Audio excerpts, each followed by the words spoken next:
దురంధర్ సినిమాకి అయితే పీక్స్లో పబ్లిసిటీ వస్తుంది. ప్రతి సెలబ్రిటీ కూడా దాని మీద రియాక్ట్ అవుతున్నారు. ప్రతి ఒక్కరు కూడా దాని గురించి మాట్లాడుతున్నారు అనమాట. విరాట్ కోహ్లీ ఇన్స్టాగ్రామ్ స్టోరీ గురించి, దాని మీద వచ్చినటువంటి ట్రోల్స్ గురించి ఒక వీడియో చేశా. ఇప్పుడు చూసుకున్నట్లయితే మన ప్రభాస్ మరియు సందీప్ రెడ్డి వంగ అల్లు అర్జున్ న్యూ థియేటర్కి వెళ్ళి ఆ యొక్క దురంధర్ సినిమాని అయితే వీక్షించడం జరిగింది. Almost 4 hours cinema.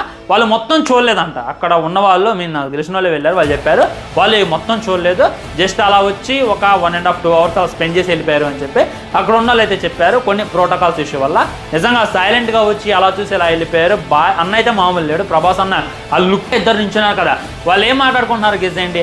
నా గెస్సింగ్ కరెక్ట్ అయినట్లయితే దురంధర్ని మింగాలి డార్లింగ్ అని చెప్పి మన సందీప్ రెడ్డి వంగ డార్లింగ్తో చెప్తుంటే 10 daysలో మింగేద్దాం. 10 daysలో కొట్టనే 2,000 కోట్లు కొడతారా, 3,000 కోట్లు కొడతారా, కొట్టనే దాన్ని మనం 10 or 20 daysలో లేపవతల పడేద్దాం డార్లింగ్ అని చెప్పి మన ప్రభాస్ అన్న చెప్తున్నాం అని చెప్పి నాకైతే అనిపించింది అనమాట. ఎందుకంటే ఆ చూపు అలానే ఉంది, వాళ్ళిద్దరు చూసేది కూడా అలానే ఉంది. వీళ్ళు ఎలా తీశారు, జనాలు ఎలా ఎంత అట్రాక్ట్ అయ్యారు, మేము దానికి మించి తీయాలి అనేటటువంటి ఉద్దేశంతో వాళ్ళైతే థియేటర్కి వెళ్ళి సినిమా చూశారు అనమాట. సో ఖచ్చితంగా సందీప్ రెడ్డి వంగ ప్రభాస్ అన్న దురంధర్ 1ని దురంధర్ 2ని కలిపి స్పిరిట్ సినిమాతోనే కొడతారు అని చెప్పి నాకైతే లుక్ చూసిన తర్వాత అనిపించింది.